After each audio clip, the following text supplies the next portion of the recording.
pledge allegiance to the flag of the United States of America and to the republic for which it stands, one nation, under God, indivisible, with liberty and justice for all. Thank you. Tonight is May 22nd, 2023, and this is the Committee of the Whole meeting of the Milford Board of Education. Can we have a roll call please, Ms. Griffin? Catherine Ailing. Here. Adam DeYoung. Here. Megan Doyle. Here. Andrew Fowler. Here. Tracy Irby. Here. Emily McDonough Souza. Here. Gary Pellicetti. Here. Una Petrowski. Here. Cindy Wolf Boynton. Here. And Susan Glennon. Here. All members present. All present. Thank you so much. Okay, item 3 on the agenda, discussion of the recommended adjustments to the 2023-24 Board of Education budget, as presented by Dr. Butaya. Thank you, Ms. Glennon. Thank you, members of the Board of Education.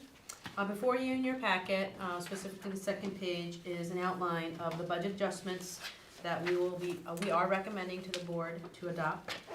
You will see the progression of where we started with the 22-23 budget, just to refresh everyone's memories. The proposed budget, my proposed budget, as well as the proposed budget of this board, then the reduction that was experienced, then the reinstatement of a little over $1.6 million, taking us to a difference of $198,816 between what this board proposed back in January to what was finally approved by the Board of Aldermen. I'm going to turn things over to Mr. Riccitelli. Actually, you want me to start, don't you? Sure. Yes, okay. So I'm not turning things over to Mr. Riccitelli.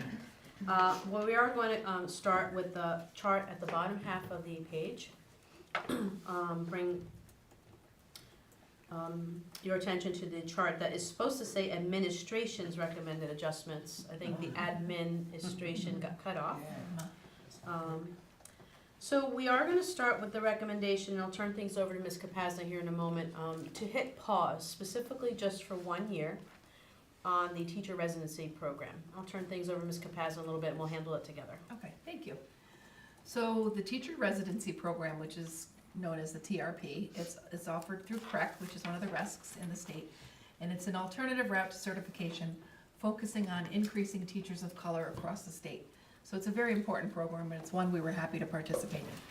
It's an intense, rigorous program for the resident. They actually work for us for the whole year, and they attend classes at night, on the weekends, and they have a lot of homework because they're trying to pack in many years of studies, in a year.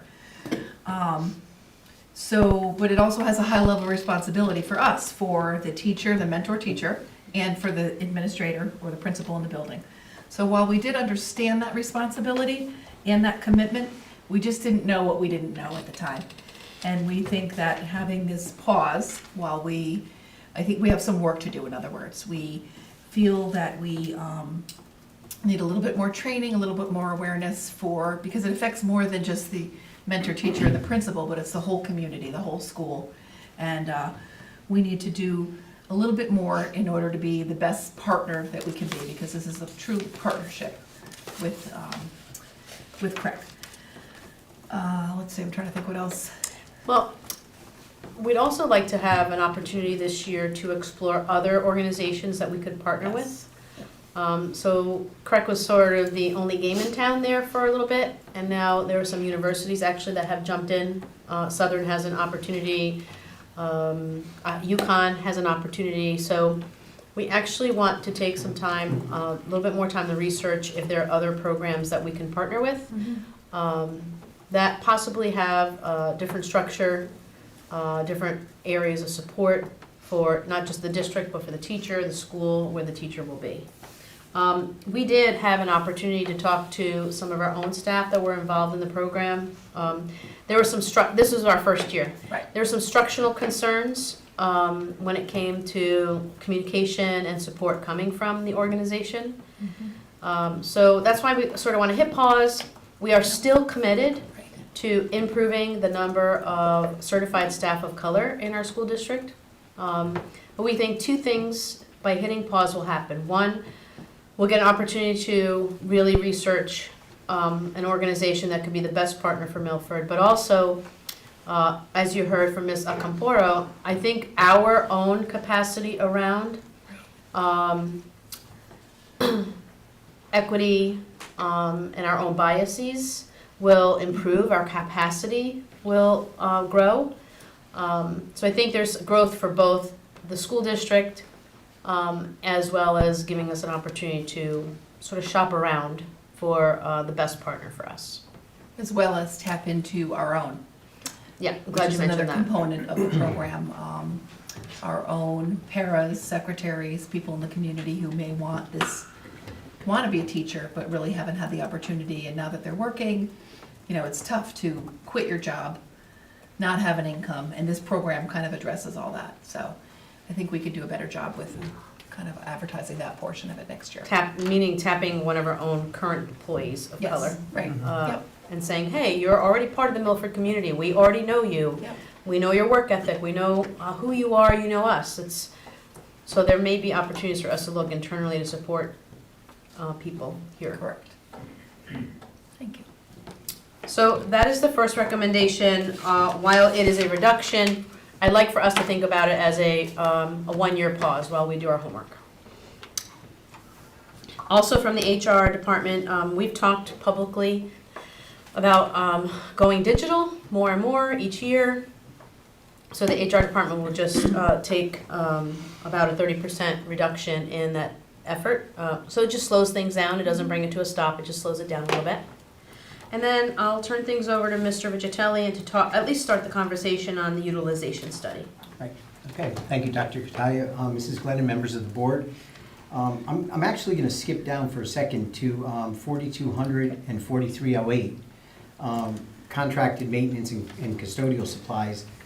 As you know, during the budget process and throughout with the Board of Finance and the Board of Aldermen, we talked about two state mandates that we included in the budget that at this time we're going to recommend that we defer for now. And there are two pieces of legislation currently at the state legislature that would delay both of these projects for at least a year. So we're hopeful that those two pieces of legislation pass. If they don't, then we're simply going to push it off a year and do both of these things either throughout the next budget year if it's possible, or included in the 24-25 budget. So with that, if you take everything, the teacher in residency program, the state mandates, and the digital scanning, that leaves a plus side of 40,000. And that's what we reserved for a space utilization study for the district-wide. And during our budget process, Dr. Katalia talked about the need for that.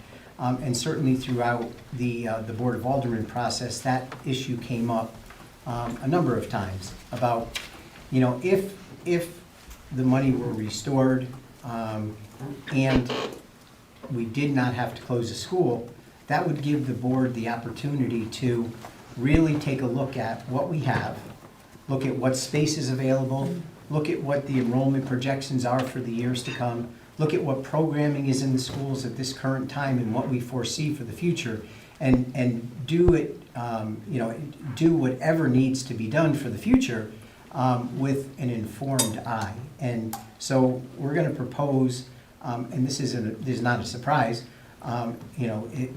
it was part of the discussion at the Board of Aldermen that we would undertake a utilization study. I'm going to pass out a proposed scope of work. We've part of what we did several years ago in 13, 14, 15. Some of that was included in here, and we've also discussed the a space utilization study and what that would entail with some proposed vendors, proposed contractors. So we put together a what the scope of that work would be, and we estimate the amount of money that it will cost at about $40,000. So we're including that dollar amount in our recommended adjustments, and you can take a look. I won't go through each and every item that's on here, but it covers what we need to. The proposed company would conduct a virtual meeting with Milford Public Schools administration to confirm data resources, discuss methodologies, assumptions, and agree on a final schedule and reimbursables. We would be responsible for supplying to the company things that we already have. We already have digital school floor plans in PDF and CAD formats, so that's no problem. Digital school fire egress plans in PDF form. These are all things that any consultant that comes in is going to need to start this study, and we already have these pieces of information available to them. So we would provide those to them, and then they would go, they would make site visits, they would look at all of our standard classrooms, the special purpose rooms, the core facilities that we need. They would look at school records, floor plans, they would do building surveys, they would do questionnaires and interviews with staff at each of the schools. We will also provide to them other things, the current uses of the spaces that we're using, the special electives, schedules, things like that. And then, based upon that, we would expect that the consultant firm would come back to us and at some point in the future, report back to the board with their findings at a public meeting, and then, of course, work with administration throughout the process, but come to you at some point. And we anticipate that this study will take approximately 3 to 4 months. So it's really our hope to, if the board approves it, to issue an RFP, or request for proposals for companies. And then if this is something that the board wants to do, we'd be ready to go with them on July 1st when the budget kicks in. And hopefully by, maybe in early September or so, they would be able to report back to the board. So that's what we're talking about at this point, and I'm sure you have questions, so we're happy to answer them. Questions, we can open questions to anything that's on the recommended adjustments list. Mr. DeYoung? Thank you, Ms. Glennon. Mr. Riccitelli, can you talk a little bit about, you mentioned the study that we did in 2014, and I wasn't on the board at the time, so can you just sort of give us a side-by-side comparison of what that study was roughly and what this one would be? Yeah, that one was much greater in scope. This is more, this is directly, it goes to the utilization of the space that we have. Back then, they were looking at different things like the possibility of closing schools, possibility of moving programs. The scope was much greater, and the cost was, at that time, around $85,000. So with escalation and everything today, that would probably be over $100,000. Sure. So we're not proposing that. We're proposing, look at the space that we have, look at the programs that we have, look at our projected enrollment for the years to come, and then based on that, come back to the board with potential recommendations. Okay, and will this have any implication on, I know Pumpkin is already under construction, obviously, there's no stopping that, but future investments that we have presented as part of the capital improvement plan?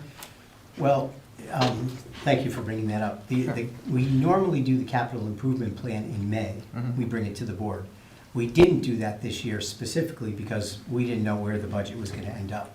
So it is scheduled to come to you in June. And what we're proposing is, and give you a little preview of the June meeting, the normal, what I would call normal routine items in the capital improvement plan, we would continue them in a 5-year basis, and then separately spell out the big projects, which are the Harborside project, the Calf Pen Meadow project, and the Live Oaks project, separate from the others, so that, I don't want to say that they're in limbo, but it's no date attached to them with all the others will still have the progression of the 5 years, and where we would propose to do that. Okay.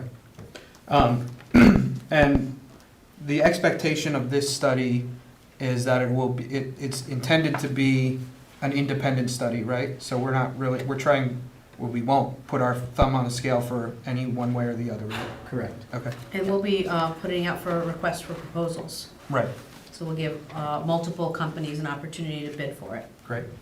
Thank you. Other questions?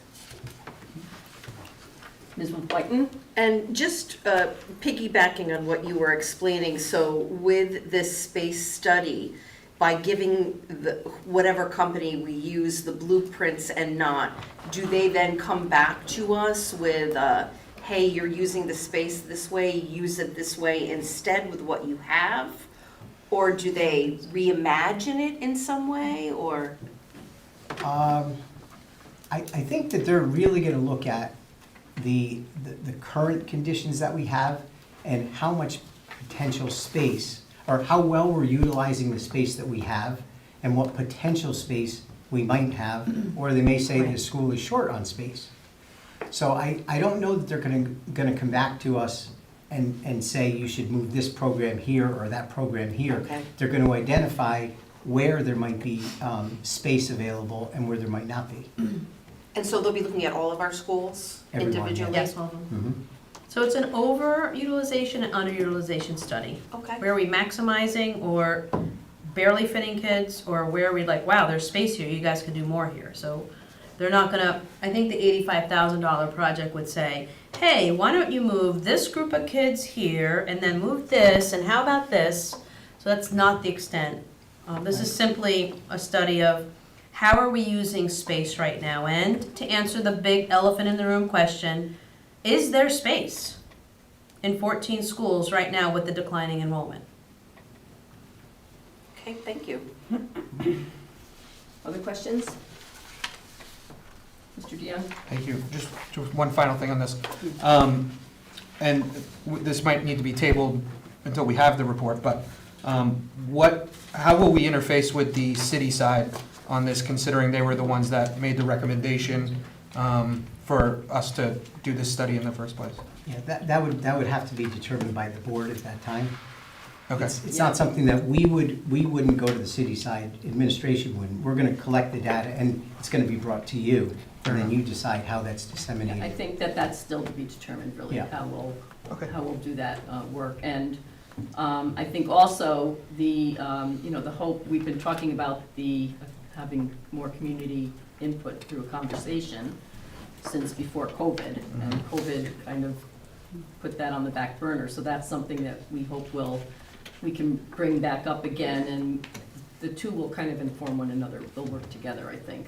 The expectation is that that would be in conjunction with this, or? Well, it'll be not tied to it, but, hopefully they will, I think we're hoping they'll happen at about the same time, So I'm planning to build, so this is really a non-budgetary Yeah. topic, Yeah. but I'm planning to build parallel tracks. So we need to get this going like ASAP. Right. In order for this to have any, if any, impact on the 24-25 budget, right? So we gotta get rolling. So that's why this is in front of you, part of the budget, let's go.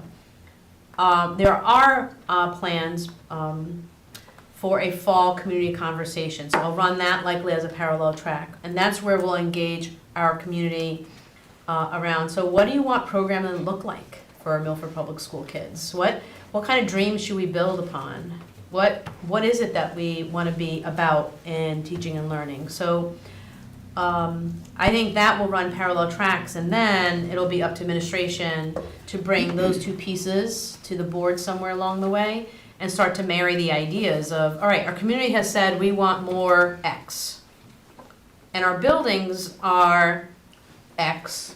What do we do with that? Right. So it will not be their study, it'll be our work that will run parallel tracks. Okay, great. And we've had a lot of that done in the past, but it's getting outdated at this point. That was much of this, similar work that was done. But it's 10 years old, almost 10 years old now, so. And under previous administration too. Yeah, so, well, but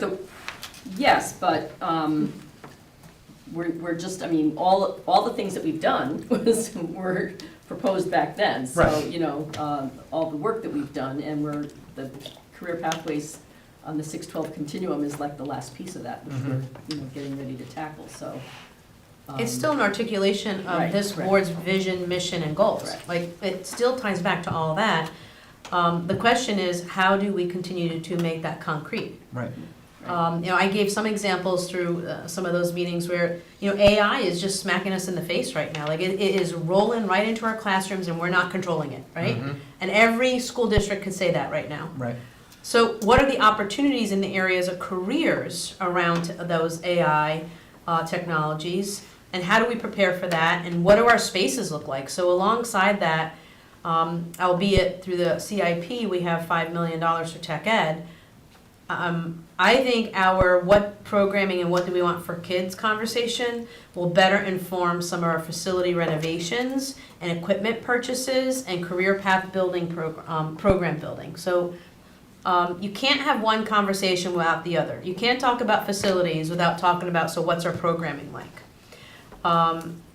And so I'm hoping that the facility study will say, hey, with all of the electives and special ed programming and preschool requirements for kids with disabilities, et cetera, you're using space like this, and here is where there is no room, and here is where there is room. And it's coming from a third party, even though some of us have talked about it a little bit. Right. I think it's fair to have third-party eyes on that. Absolutely. Okay, thank you. So on the state mandate on the menstrual products, I just want to clarify for my own edification. So currently, am I correct that if there was a student in need of products and didn't have them or couldn't afford them, we do have Yes. the ability to help them In every each school, in every yeah. school. So that's there. Okay, It's just not good enough for the statute. correct. I understand. And it has to be offered Yep. in other gender bathrooms. Yes. So okay. Any other questions on any of these proposed adjustments? Okay, so we'll take a motion, and then we can, if there's any further discussion or anything that anybody wants to say, they can do so as part of the motion. Make a motion that the Milford Board of Education adopt the budget for Can you hold on one second? I'm sorry. I wanted to give, before we voted, I wanted to give members of the public an opportunity to have public comment. Is there anybody in the audience who'd like to make public comment on the budget before we move on? Okay, seeing. I don't know what to say, I'm listening for the first time. All right, motion now. Thank you. Good job. I'd like to make a motion that the Milford Board of Education adopt the budget for 2023-2024 in the amount of $106,290,134 with line item adjustments as recommended by administration. Is there a second? Second. Seconded by Mr. Fowler. Is there any further discussion on this? Mr. DeYoung? Thank you. I just wanted to say thank you again to the administration for the hours and hours of extra work that you put into trying to help us understand what was required, what would be required if that proposed cut happened. I want to thank members of the community who came out and spoke. 5.5 hours, I think we talked about it at this board a couple of times, of public comment to the Board of Aldermen. And I think it's important to thank the Board of Aldermen for doing the right thing. This was an unnecessary emergency that did not need to happen, but it's been rectified. So I'm very grateful for that and very happy to support the few additional cuts that we need to make to the budget. Thank you. Other comments? Ms. Petrowski? I just want to completely and totally echo everything that Mr. Young just said. It was well said, and I think he encompassed everything. Very good. Any other discussion? I just want to add that, so as I reviewed, thought about what we might see, and as I reviewed the recommendations that were made by administration, it occurred to me, I'd gone back and looked through the list that we had been reviewing, the several pages of potential reductions, and I think it's important to say that, anything that we could have chosen from that list would have been a deferment, a pause, something that would have come back at a future budget because of the need for all of the items that we included in our original recommendation. in our original proposal. So, I'm thankful that we were able to find an avenue for the 198,000 that is, takes the easiest approach on what we offer our kids. So I'm grateful for that. Any other? All right, seeing none, all in favor? Aye. Any opposed? Motion carries unanimously. Thank you. Thank you, Board of Ed members, and as a moment of privilege, thank you to the community, many parents, families, elected officials that were out to support us as a school district, and many elected officials reached out to me and asked more questions, and I welcome that dialogue in the future as well. Okay, let's get into policies. I will warn you, these are heavy, chunky policies. If you've done your homework, you know that. Yes. So I also will ask for your grace, because I'm not sure we got every line, every period right, every capital letter, and I'm sure we wrote board when we were supposed to write district. So I appreciate you extending grace to us, okay? So let's get started with suspension and expulsion due process. Can I ask one quick question before you move on? Can you indicate to us as we go through the policies, which ones of these are required policies with required language? I'm not sure if every single one of them are, but. I'm gonna lean on Ms. Griffin. My guess is the only one not required is 6120, but we can double check that for you, okay? You don't have to answer right this moment, Ms. Griffin, but, okay. This first one is required, that I know for sure. All 25 pages of it. It's a pretty important one, particularly Yes. these days. So there's been legislation passed that changes some of this.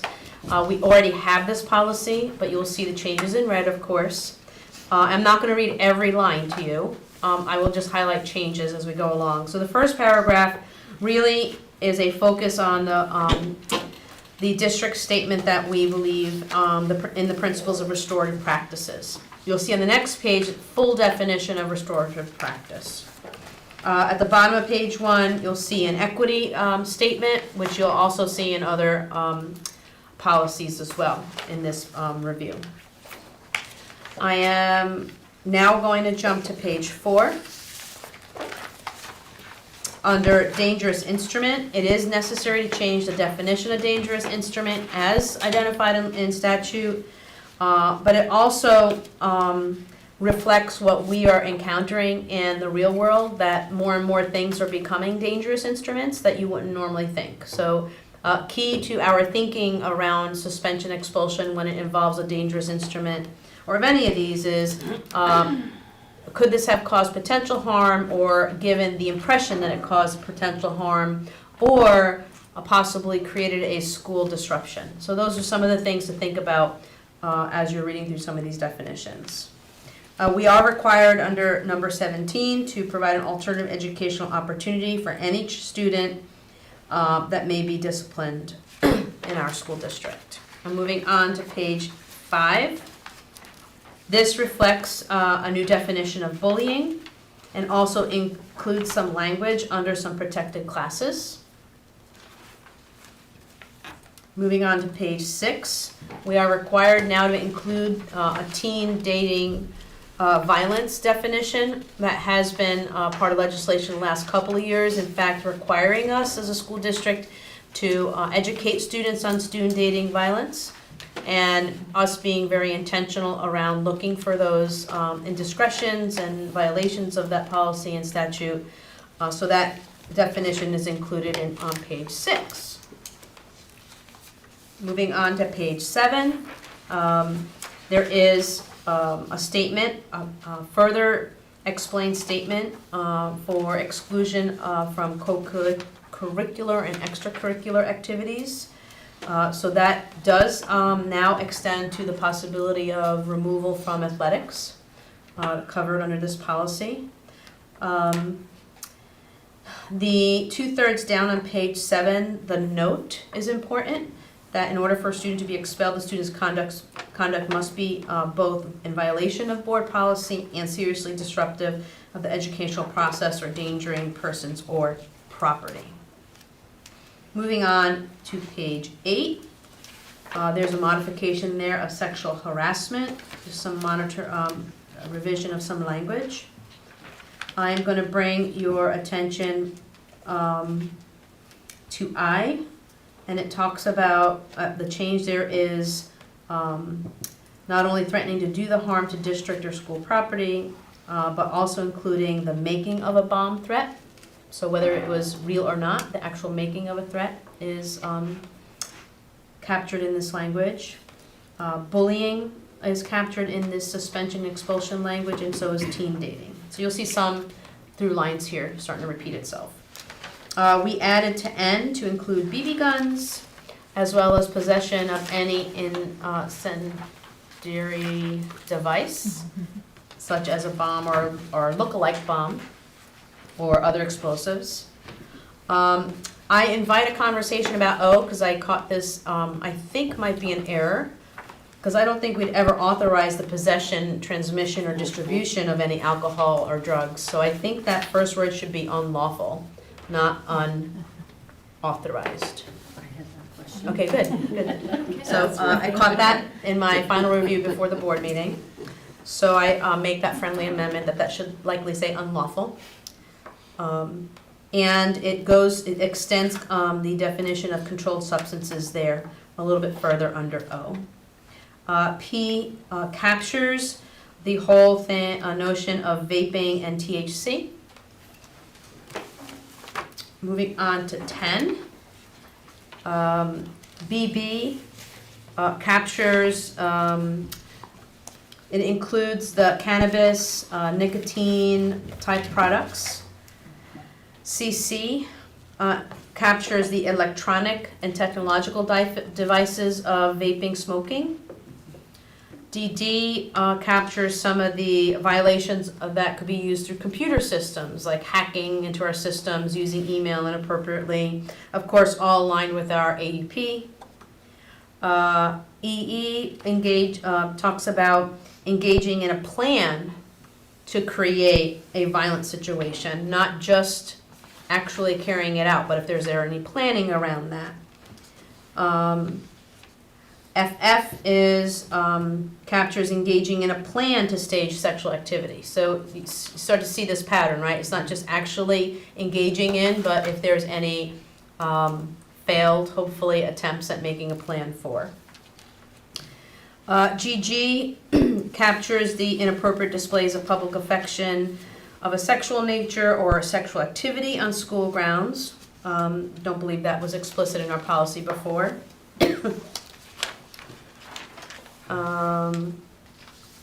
And then I just want to bring your attention to the unauthorized use or tampering of any school computers, specifically to do no good.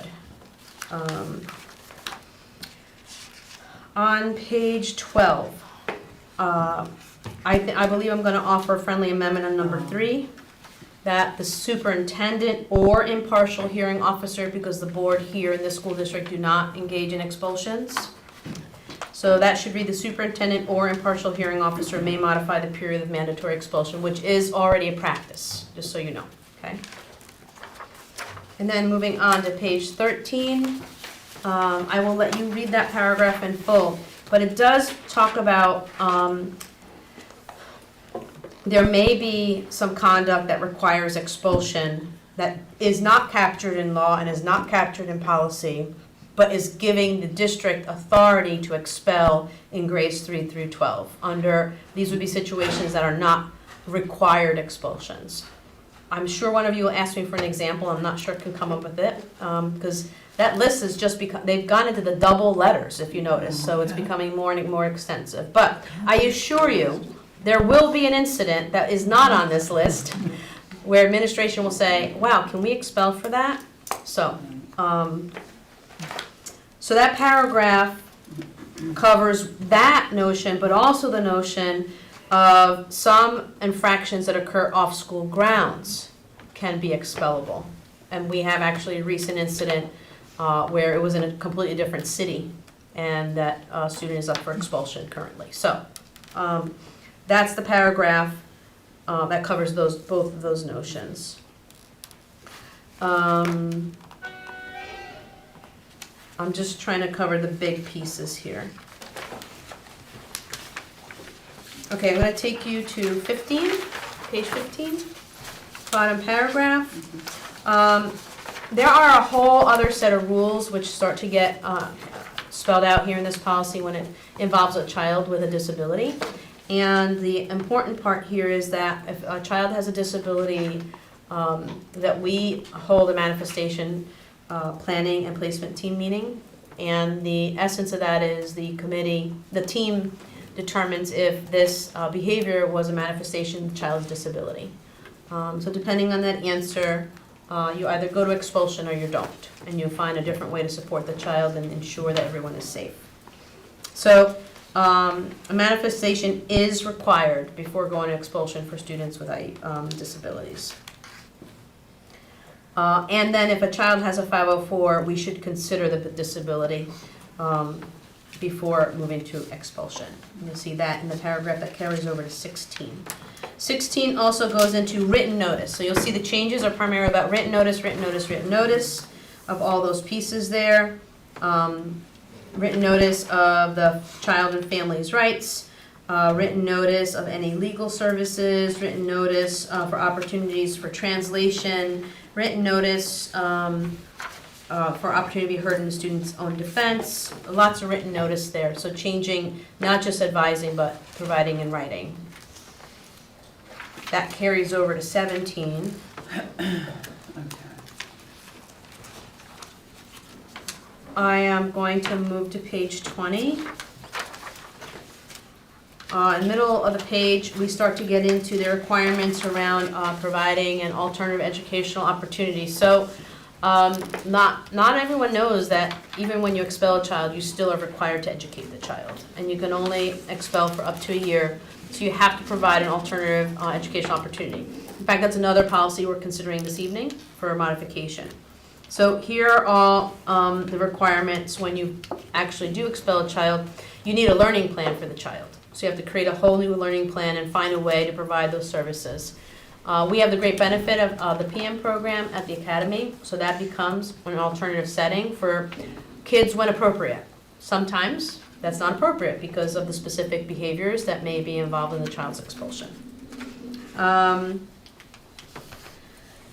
So for students who are 17 years age or older, the alternative educational opportunity must be provided. And the assignment of a student to an adult education program is possible, but we cannot require that the child withdraw from school. So at the age of 17, you could actually start educating the child through adult ed or as their alternative program. But they can still remain on your record as a student of MPS. So when a student goes to adult ed, they disenroll from your system. Moving to page 21, I believe there are multiple examples on this page where the word board should be district. The first paragraph, the third paragraph, twice. I'm sure some of you have picked that up, but I believe those boards should be district. Again, my apologies for that.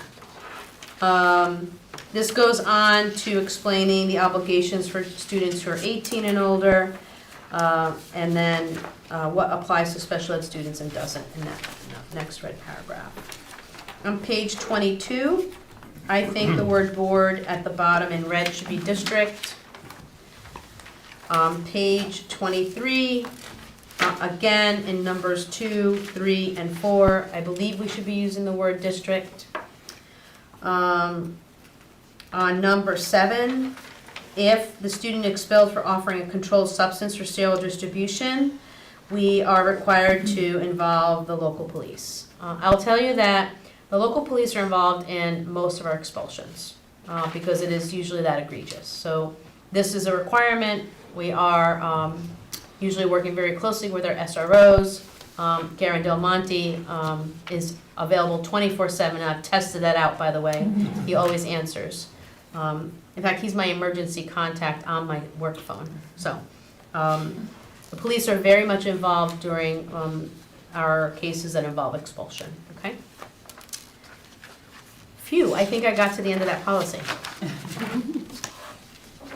Okay, so board members, Given the length of this policy, I'm gonna suggest, so Mr. Fowler already had emailed Ms. Griffin some very, absolutely housekeeping types of things. There's like 2 periods here, it should be 1, there needs to be a comma. Some things like that, that we don't really need to take up board time to talk about. So if you have those kinds of corrections, I'm gonna ask you to email them to Ms. Griffin, please, instead of bringing them up here. Discussions about, whether specifics of the policy or whether it should be board or district, certainly, if you're not sure, we can talk about those kinds of things, or specific, policy language. Okay, Ms. Doyle. I'm gonna go to O on page 9, where you said unauthorized possession. Does it even need unauthorized or unlawful? Isn't simply possession enough? I mean, alcoholic beverages, dangerous drugs, or narcotics are all illegal for the age set. I'd feel better having unlawful personally. Yeah, because I just wonder if there are some medical uses of some narcotics that would be lawful. With a prescription or Yeah. something like that. Yeah, and I think sometimes in policy, it's okay to be redundant, just to get the point across. I had a question on, so, let me see if I can find the page. The long list of, where we got into the double letters, AA, BB. All right, so item P on page 9. And then item BB on page 10. I'm wondering if those, and you don't have to answer today, you can look at them, but I'm wondering if those are they seem the same to me, like they're redundant. And there might be some fine nuance that I'm not picking up, so if you could look at that.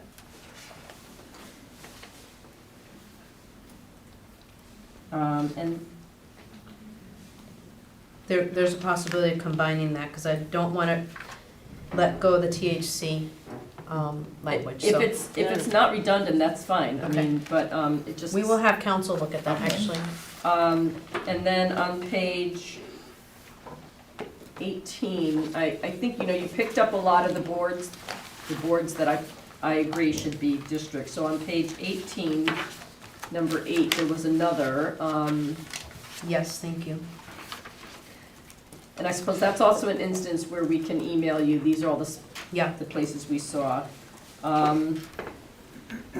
yeah, I see another one on, actually 2 more.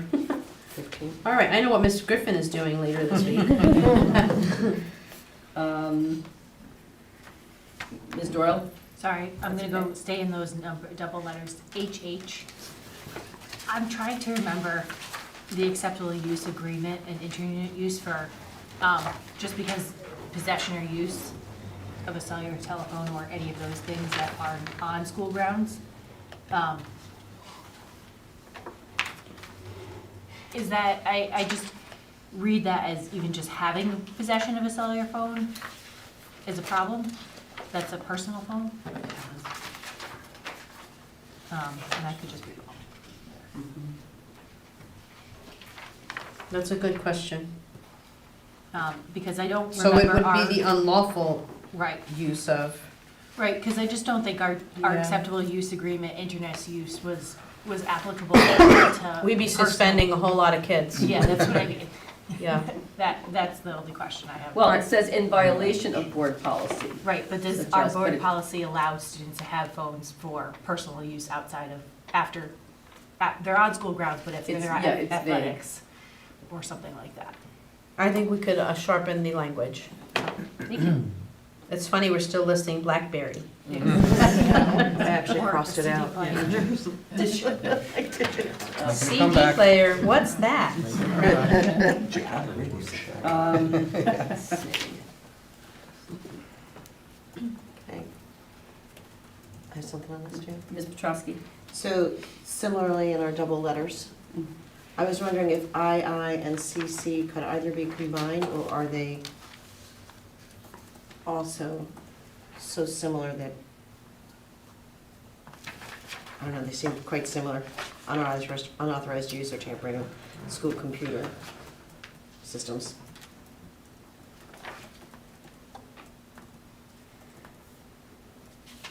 We will look. We'll read that more closely. Okay. Let's see if I can find where this was. Page 21, third paragraph, last sentence.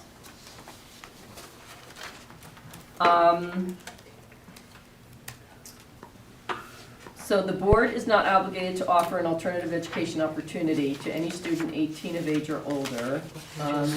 I'm sorry, it's page 21, third paragraph.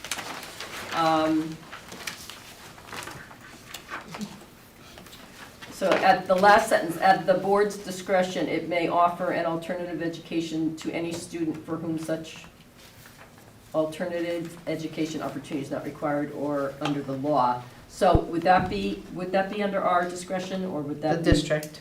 Okay. Yeah. No, we're not gonna come to you and ask. Yeah. Yes.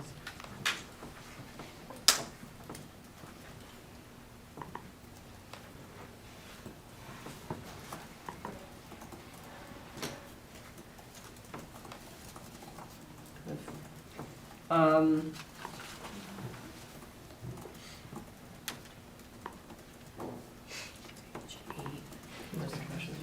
Do you have another question? I do, I have Yeah. a few, Okay, actually, go ahead. sorry. If you go to page 8 of 25, on item J, bullying is defined under state law and in the board's safe school climate policy regulation plan in this policy. The safe school climate, does the safe school climate policy match number 18, which is defined in this policy? Well, have to double Can we check. verify that? And while we're there, right above that, the last red sentence that was added in, that's not a full sentence. So it needs something in there. Yeah. Do you have something on this page? No, on another page.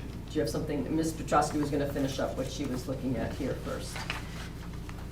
Okay, so I actually had a few things, can I just get through those? Yeah. Okay, sorry. And then we'll go to Mr. Delachetti. Okay, so I have found throughout this policy, there's a lot of him, her, his, hers, himself, herself. I was wondering if we could make that their, themself, just kind of clear all the way through. Make it So that- plural pronoun. Yeah, just, Okay. We'll see where that fits, and we can do that. okay. That's housekeeping. On page 14 of 25, the first sentence says that if an emergency situation exists, the hearing outlined in paragraph G3 shall be held as soon as possible. I don't think there is a G3, and I'm just wondering what that would be specifically referring to. I probably That should- was on page 14, did you say? Yeah, page 14, first sentence. Where, first sentence? At the very top of page 14, so if you could find out what that reference is supposed to be. Here, Mhm. All of page 15, it's referencing the board.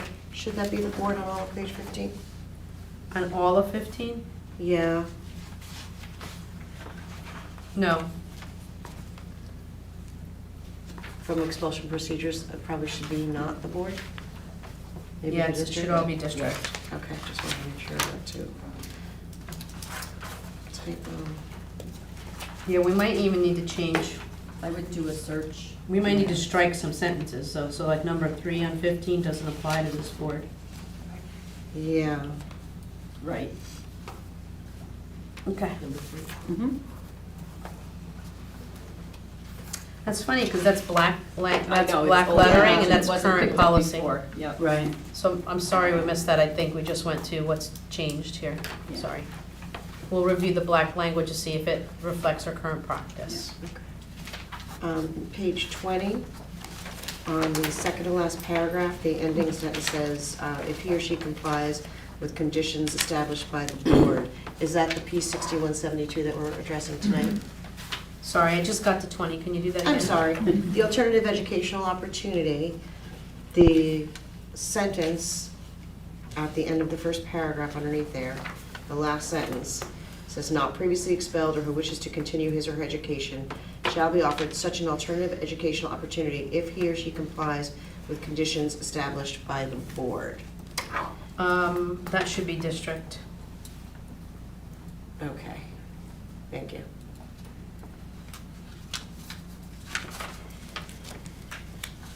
And that was district, and that was district. Sorry, it's taking me so long to get to the page.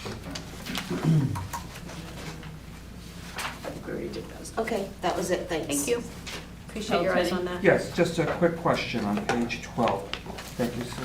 Glenn. The superintendent or impartial hearing officer, would that always be your designate? Or could an outside agency impose an impartial hearing officer? I'm just curious. We always hire an hearing officer, we always Okay. have one. Okay, so, But that decision is usually made by me, okay, and the officer works with us on that. okay, thank you. Mr. DeYoung? Thank you. So under, let's see, what page is it? 5 of 25, the definition of bullying. As I recall, we recently looked at the bullying prevention policy. And this policy in particular strikes out a lot of the language from that policy.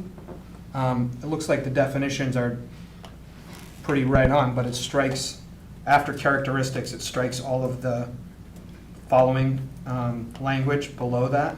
And in the bullying prevention policy, we don't strike that. So I'm not sure if we can, I mean, I think they should match. Yeah, we'll do what Ms. Petrosky asked us to make sure that there's alignment between the two policies. Okay. And then the other question I had was, page 9 of 25, letter S. And there's no red language here, but I was hoping you could talk about this a little bit. That students could face disciplinary action for participating in a walkout. What's the use case for that? I guess what I'm looking to find out is, do students have the right to participate in a walkout protest? No, They don't. no, that's a serious disruption to school. Okay, They need to find a different way to make their voices heard. okay. Because the only reason I ask is because we had one, I remember 2 or 3 years ago, or it was before It COVID. was very well organized Yeah, with administration involved. okay, fair enough. Otherwise, that would have gone, we got wind of it ahead of time. We engaged key adults, and we made it a very peaceful expression of thinking. So that could have gone very big. So if this entire student body or a particular grade decided that they were going to walk out, there's potential that all of them could have disciplinary action taken If against there's a them? plan at 10 a.m. tomorrow for students to get up out of class and leave, yeah, Okay, it's a serious disruption and a danger, right? Like, you have, what, I don't know, all of foreign walking out of class, and you got 700 kids hanging out outside with no supervision, and God knows what happens, right? Like, they're just, it's not safe. okay. And I think a couple of years ago was like super small and contained, and with very healthy environment to say, we're gonna go and do this peacefully, worked with adults. You know, the adults reached out to the organizers of the supposed walkout. Kids worked with the adults. We said, we wanna help you guys express your voices and your feelings here. So let's work together. So it was sort of a coordinated, let's do this together. Okay, all right, thanks. Any other questions on this one? Just remember, if we have actual housekeeping items, email. Copy me on them, please. Okay. Well, that was the big one. Yes. Let's move on to 5144, which is a required policy. I'll walk you through the 2 pages of this. And the third paragraph, again, you'll see some alignment, makes an equity statement.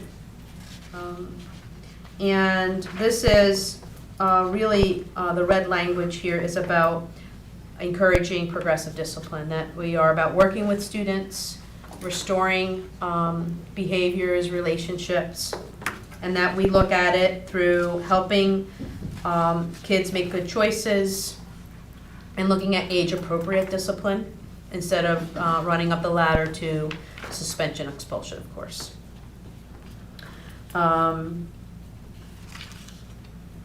We take into consideration the child's background and history in the area of behaviors as well. That's a statement in this, this bottom section here. And then on the second page, a statement saying that it's most effective when it deals directly with the problem at the time and place that it occurs. So, and looking at discipline or consequences that are more related to the incident that has occurred. So that's the general gist of the modifications in this policy. Questions from board members?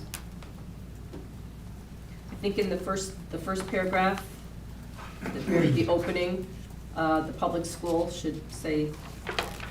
Milford Public Milford Schools. Public Schools, districts in parentheses. Just one other housekeeping item. Yep.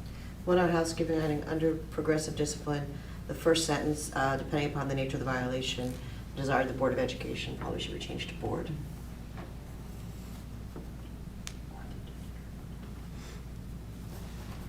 Thank you. I think, is that the first time it's, that's the first, oh, no, you're right, this is the second time, okay. Anything else in this policy?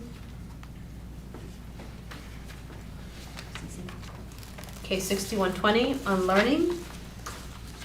We changed a little bit of language here to talk about an accelerated model of learning. This harkens back to a presentation I made to you recently about the difference between intervention and acceleration, and we felt like it really reflected the times to change some of the language, to take a look at acceleration as opposed to tiered supports of intervention, and really focusing on supporting. So some minor, but I think meaningful changes here. So, I'm wondering, so when it talks about tiered support here, is that RTI? Yeah, but that language is going out.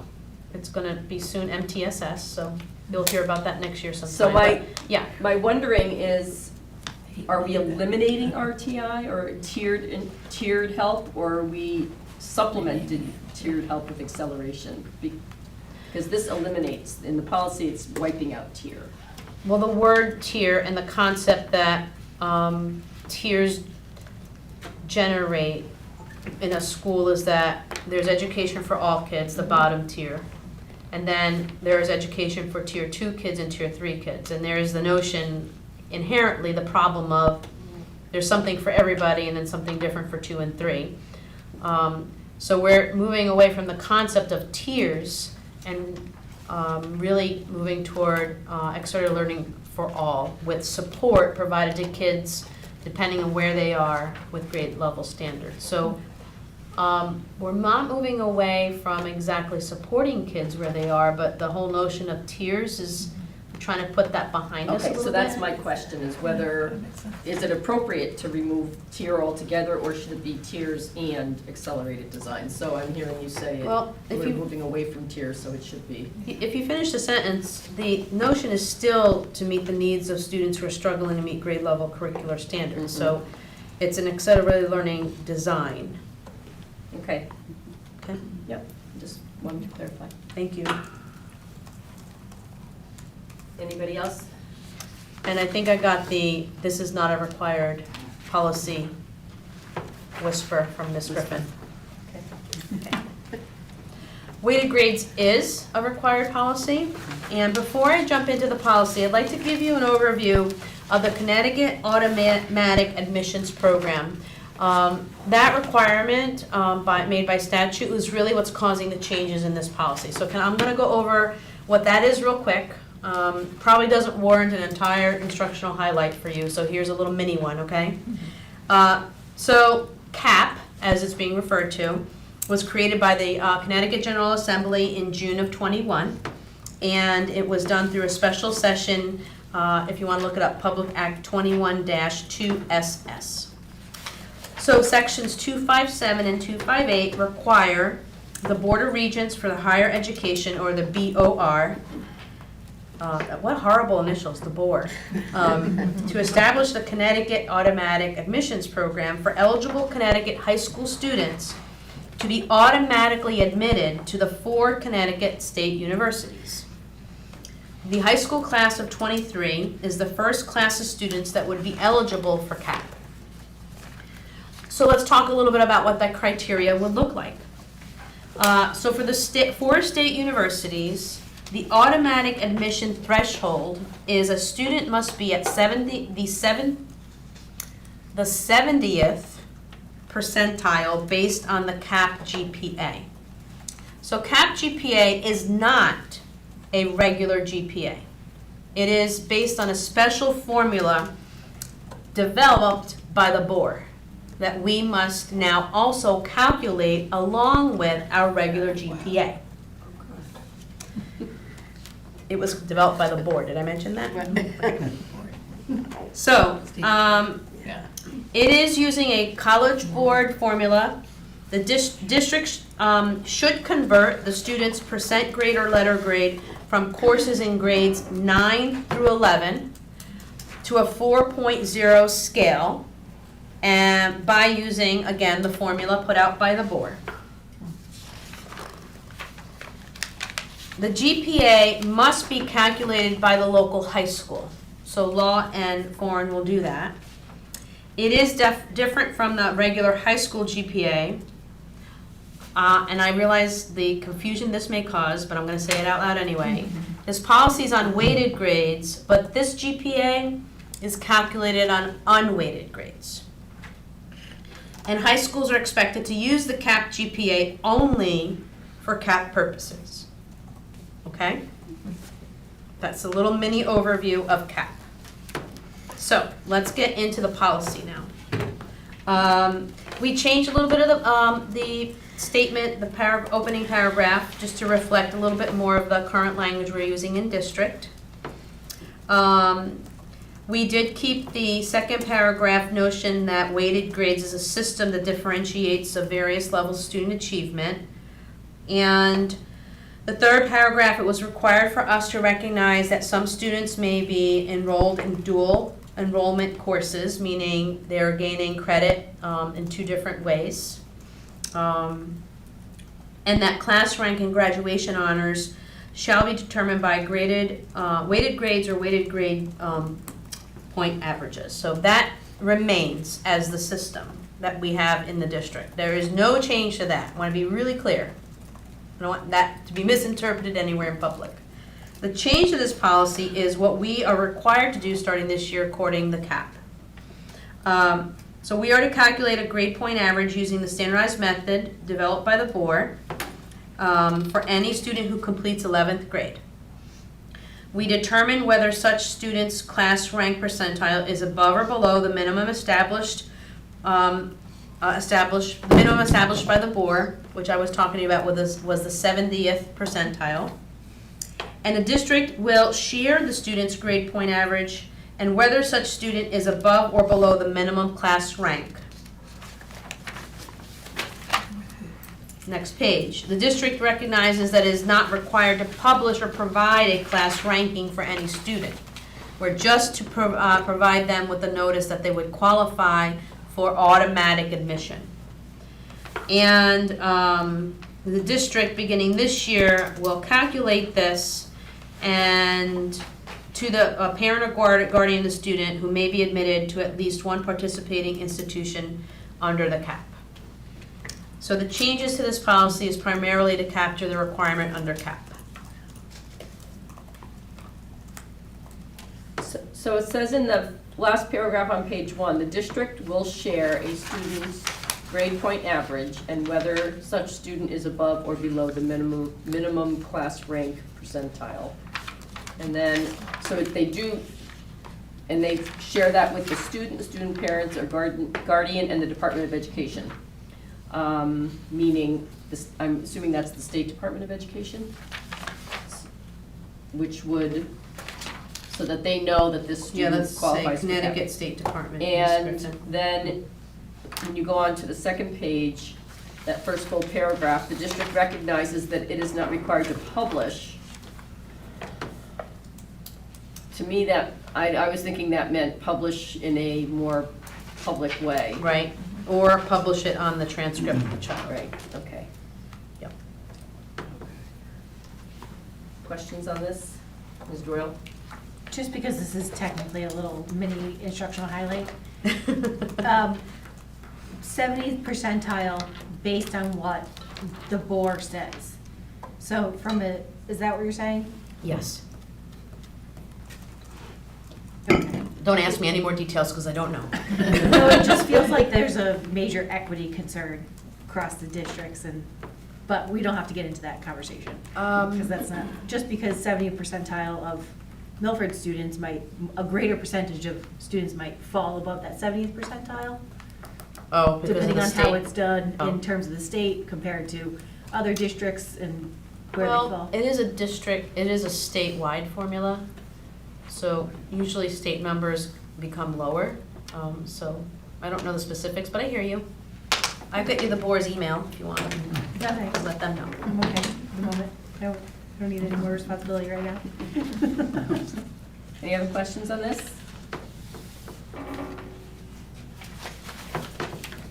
All right, I see none. Great. We are required to have a remote learning policy. So some changes here because the allowances for remote learning have changed. So we're everybody remote learning to then nobody remote learning, or just some kids and now more kids. So we're basically, the pendulum is swinging a little bit in this area. We also, please note, will be changing, we're recodifying this, so it'll become 6172.6 next time you see it for approval. So there's a recognition statement that sometimes the board knows that online courses can be beneficial to young people, to earning credits toward a diploma. If you go to the second page, there are some guidelines though based on statute. So we cannot use online courses as the sole medium for instruction in grades K-8. That's some of the bumpers on this lane here. The district can integrate online courses as part of the regular instruction provided by a certified teacher for K-12. So there can be some integration of online instruction across the system. Here's some of where it starts to differentiate. High school students may earn a maximum of 4 units of academic credit to be applied toward graduation requirements by completing online courses through agencies approved by the district unless the principal waives that provision in writing stating the reasons why, citing whatever circumstances that cause this waiver. I may want to change the word principal in order to ensure equity there. We'll come back to you on that. Credit from an online or remote course or university may be earned only in the following circumstances. So if you want to take a moment to read through that list.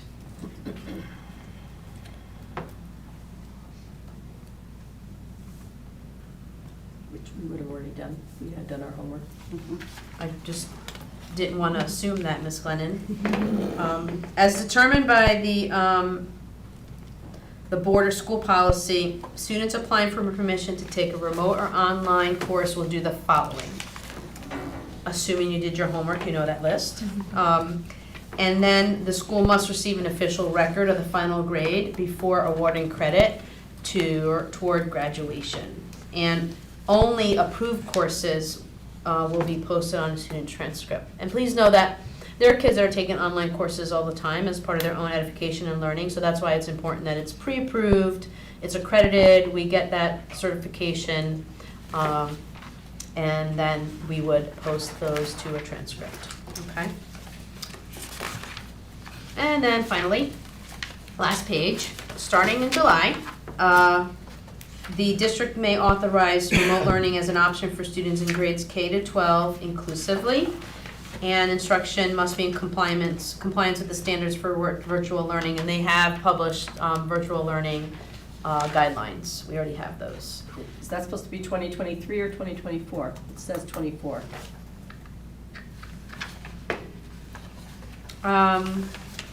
We'll double check that. Yeah. And we do have to follow all attendance policies and guidelines for that. And that specifically means that students can't spend less than, shall be considered, a student shall be considered engaged in a program and in attendance if he spends not less than 1/2 of the school day during such instruction engaged in the following.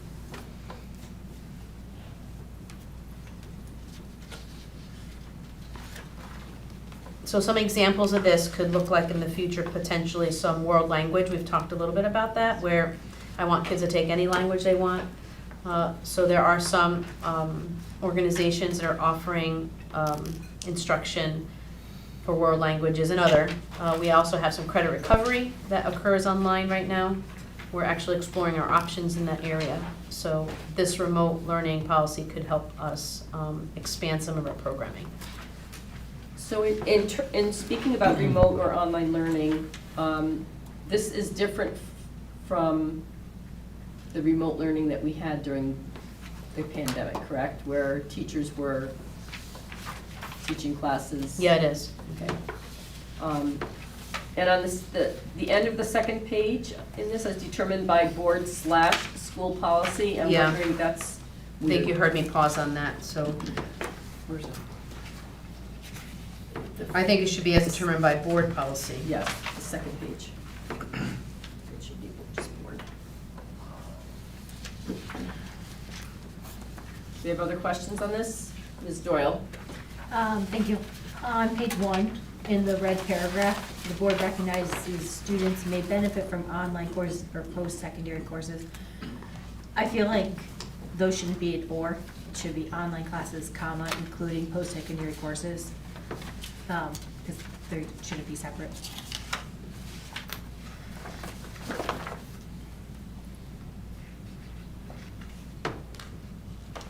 Okay. Because I do think we have some post-secondary classes that are in person. Do we? Would post-secondary meaning a child that's going to college, like for math? Yeah. Well, and dual enrollment too, so it ties back to that learning. Yeah. See how there are some of them are So tied when together? they do that, So- would they actually go to the school, or would they do it Some like- of our kids actually go like to Housatonic. Right, okay. So it's not including, right? Right, or. From online the courses including, it's not an including, it's really an or. Because this is How only about about and? online. It's Well, not How about just and? because post-secondary doesn't have to be online, because this is a conversation about online learning. So are they online post-secondary courses? Including online post-secondary courses? But I think this is a value statement paragraph, so wouldn't it be that you know that kids can benefit from online courses and post-secondary? Because some of this can occur online, post-secondary, and some of it can occur in person. If that's the case, can we change the definition of remote online learning? Well, because the policy is about remote online learning. Right, It's not that's- about in-person learning. Or post-secondary courses, that's Right. why. So why don't we scratch post-secondary courses and online learning is online learning, whether Right, it's exactly. It just undergrad or seemed- postgrad, it seemed right? not- Yeah. Right. Yeah. It seemed like a Okay. weird place and Yeah. position within that statement. It probably belongs in the learning one, because those are dual enrollment post-secondary. Okay.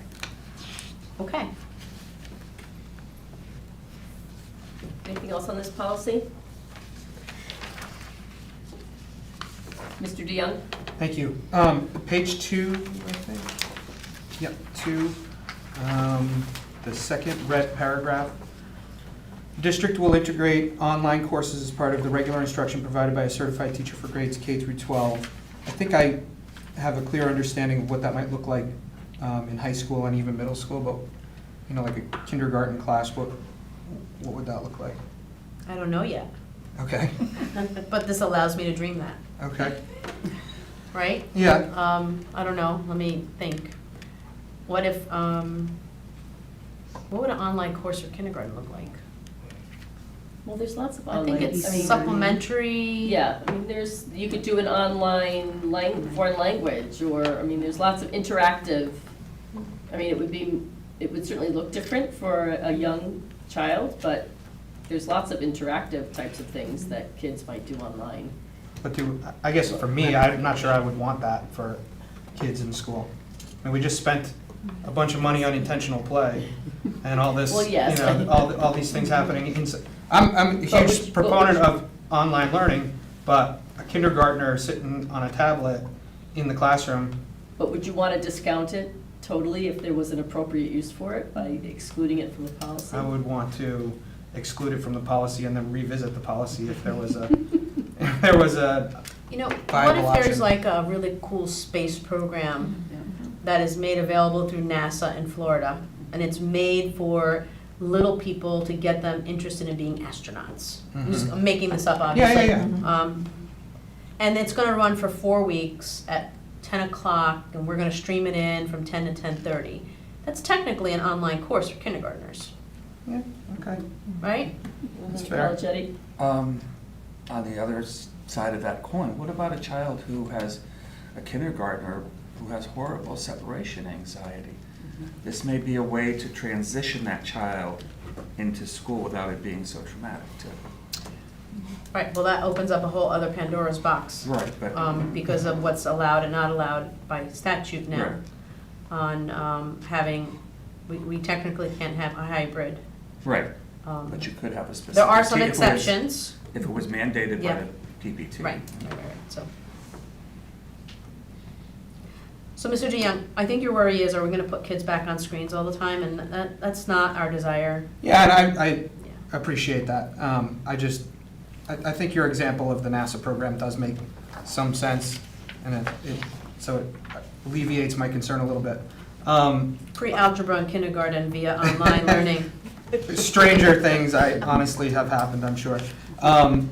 Number 1 on that page, should we change that to say at either of the district's high schools? At the district's high schools, period. High schools. Okay, and then I had one other. Oh, yeah, number 6 on that.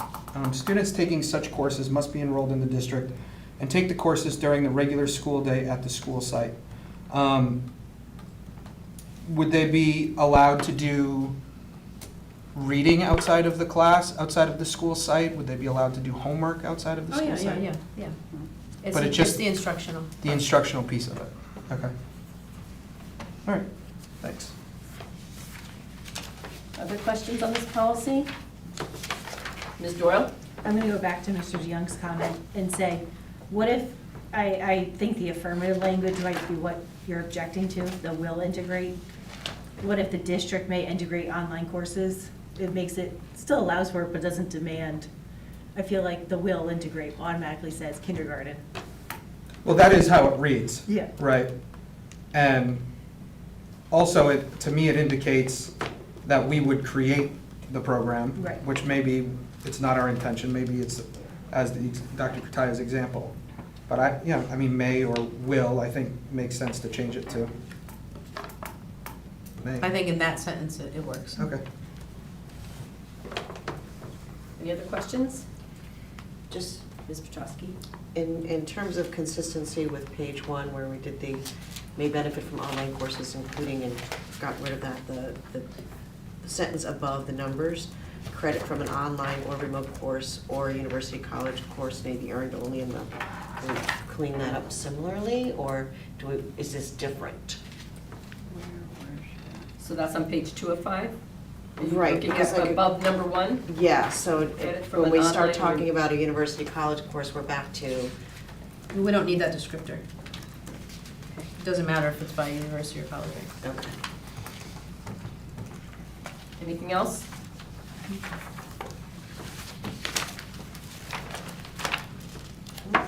Okay, seeing none, move on to Okay, last one. If it's all in red, that means it's all new.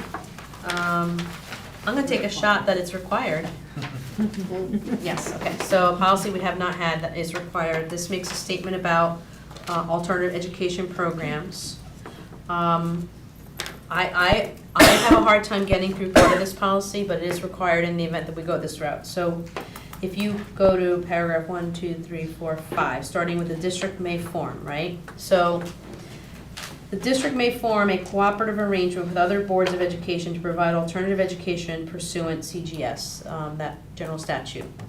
Then it goes into what the district must do in order to provide an alternative program if it's done cooperatively with other districts or an alternative provider. So while we have our own alternative placement, this policy allows for an opportunity in the event that we have it to possibly partner with an organization or another district for something. So I anticipated maybe some dialogue from you guys on why do we really need that there. I think it's just allowing for an opportunity. Nothing's happening in the academy, we're still sticking with it. And I want to put that out into the universe, right, because we've had just come out of that budget season. So it just gives this board the opportunity, and it really, it's in statute because there are some school districts that don't have their own alternative program, and therefore they They partner could with come others. to us. They can come to us, So yes. wouldn't, this would apply in that case? too? Could, yes, yes ma'am.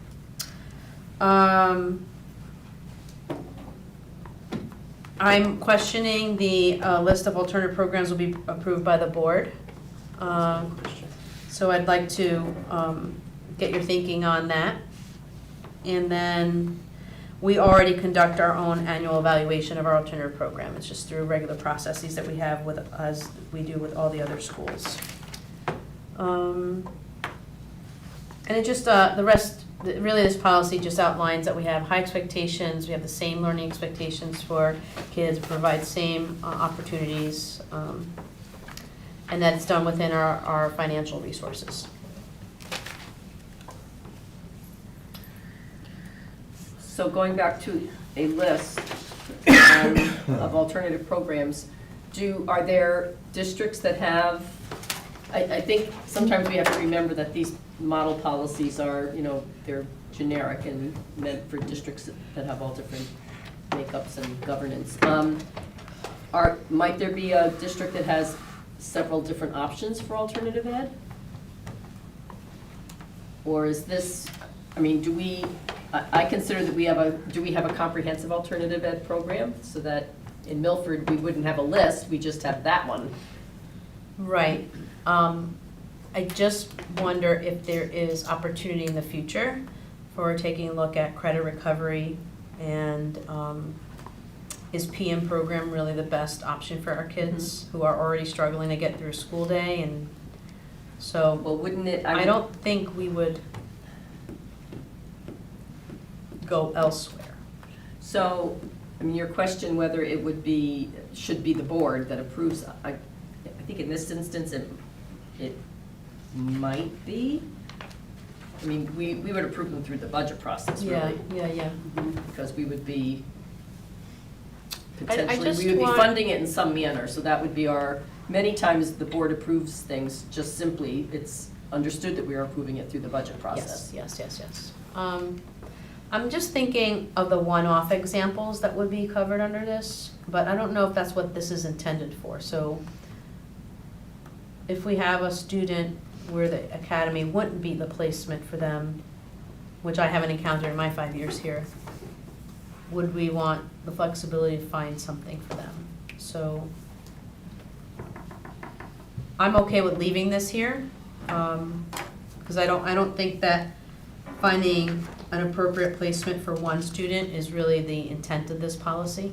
It's developing, mass programming. Right, I agree in that instance, it wouldn't be the board determining that, it would be the district. Yes. To that same point, the alternative education definition, means a school or program maintained and operated by the board, would that be more appropriate to be the district?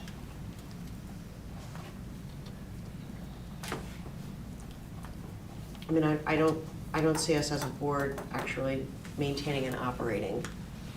I mean, I understand the concept through funding, but as far as putting together the actual program, I don't know that the district is more appropriate, I would think.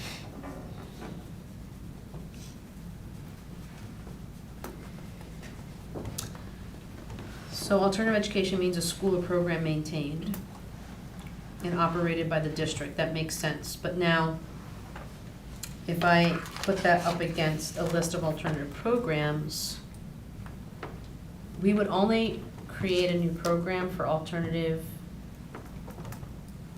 probably through the budget process. Like if we're gonna create something alternatively, it's gonna cost money, we'll shift things around, so it would come to this board.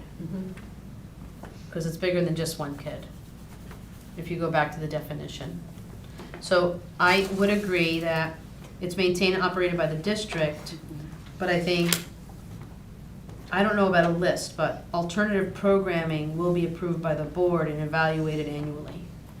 I think I could. It's a generic overarching statement, it's not, Yeah, that's why I think the board's okay in this instance. Mr. DeYoung? I'm in agreement that, I think that it's enough that we approve it through the budgeting process. I'm not sure necessarily it should be presented to us, and then that's not how we handle much of anything else. But I do think there's benefit to this becoming an annual, whether it's an instructional highlight or some other presentation about the alternative programs that we offer. Because I imagine, correct me if I'm wrong, Dr. Katai, but these probably differentiate over the course, throughout the years. So it's there might be new things to report each year.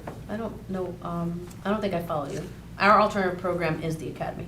No, I understand that, but at least in my experience, we very rarely hear about the academy at board meetings. And Well, I don't know that we talk about any school at the board meeting. I don't come and report on foreign. Well, we do get student reports on foreign. I don't come and report on Harborside, True, but we do get instructional highlights about, which would apply to the academy. If we're doing something in science, it applies to the academy.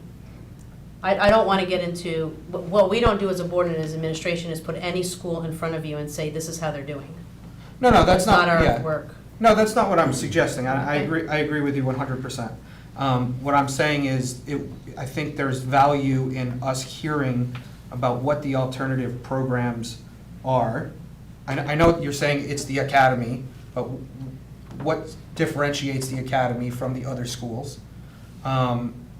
Whether it's an annual thing, or if it's a biannual thing, or whatever the case may be, I think there's value to the board hearing about that. So I think the spirit of this policy is that I'm going to evaluate how schools are doing like I do everybody else. Look, and I currently do that. I get more as recently as last week. Sat with Dr. Williams and say, hey, and the staff there actually, and we had a conversation about where can we take the academy. That's my work, right? That's Correct. what you employ me to do at 14 schools. So the spirit of this policy is I'm going to evaluate how schools are doing, including the academy. I think if I can interpret what you're saying, you'd love to hear a little bit more about how is the academy doing and what they're doing. Yes, exactly. Right, but not an annual evaluation coming to the board about them. No, I would have I should have said that in the first place. I would have struck evaluation altogether from this, because I don't think it's our role to evaluate the program. I think there's value in us hearing about the program. So it doesn't say in the policy that it's our role, it just says there will be an annual evaluation. And I think also this assumes that there might be other programs. We just happen to have in Milford only one program, because it's talking about a list of programs. We just have our one. But it doesn't say the board will annually evaluate. It says there will be an annual evaluation. So that would be whatever our regular process is for evaluating programs or schools, which it would be the superintendent's responsibility, not ours anyway. I think the way, to me, the way it reads is that the board is the one that would conduct the annual evaluation. Even though it doesn't explicitly say that. Because that's, well, that's not how I didn't read it that way, myself personally. So let's be explicit. The superintendent shall conduct an annual evaluation of the programs. I mean, I think that's how it should Yeah. read. Yeah. And Mrs. Young, I'm happy, actually, it's almost like you were in my meeting last week, where I've asked the academy staff to, let's think differently. That they've, we've kind of fallen back into being a little mini high school, and we're dreaming outside of the box that we've created for ourselves, and they're excited about. And I gave them a 6-month timeline. I said, I'll be back in 6 months, and let's see what we've come up with, so. That's great. That is possibly something we would bring to the board, depending on where we go with it. All right, that Okay. sounds good, thank you. Other questions? Mrs. Ostrowski? I just have one. When I read this policy, I didn't say, oh, this is the academy. Oh. Right? I said, oh, hey, I wonder what we're doing for kids who have a concussion and who are out, and what kind of alternative education programs do we have? I read it as more inclusive of the entire of the education system. So I guess I just wondered, is this supposed to be geared towards high school? Or is it the entire system? Well, it's the entire system, but a kid with a concussion, whether they're 8 or 18, will get an individualized program. Okay, so it's exclusive of the individualized Yeah. programs or special situations? I think if you go back and look at the definition, Mhm. it clarifies that somewhat. Because it says, a school or program maintained and operated by the board that is offered to students in a non-traditional educational setting, addressing social, emotional, behavioral, and academic needs of each student. So from reading that, it takes you well beyond a temporary situation that a student might have who has a concussion, who I think would end up maybe with a 504, temporary 504, versus being put into an alternative education program. Okay, I wasn't reading it that way. I mean, I get that that's what it means now, but I was reading it as, oh, well, if this is the situation, this is what we did. This is our alternative education program. So 15 kids could have gotten concussions or 1, and it didn't make a difference. This is our program for that. So I guess I'm misreading this. That's what I was thinking. Any other questions? That's the last policy. It is. Okay, then, I'll entertain a motion to adjourn. Motion to adjourn. I second. Any discussion? All in favor? Aye. Any opposed? We are adjourned at 8:36.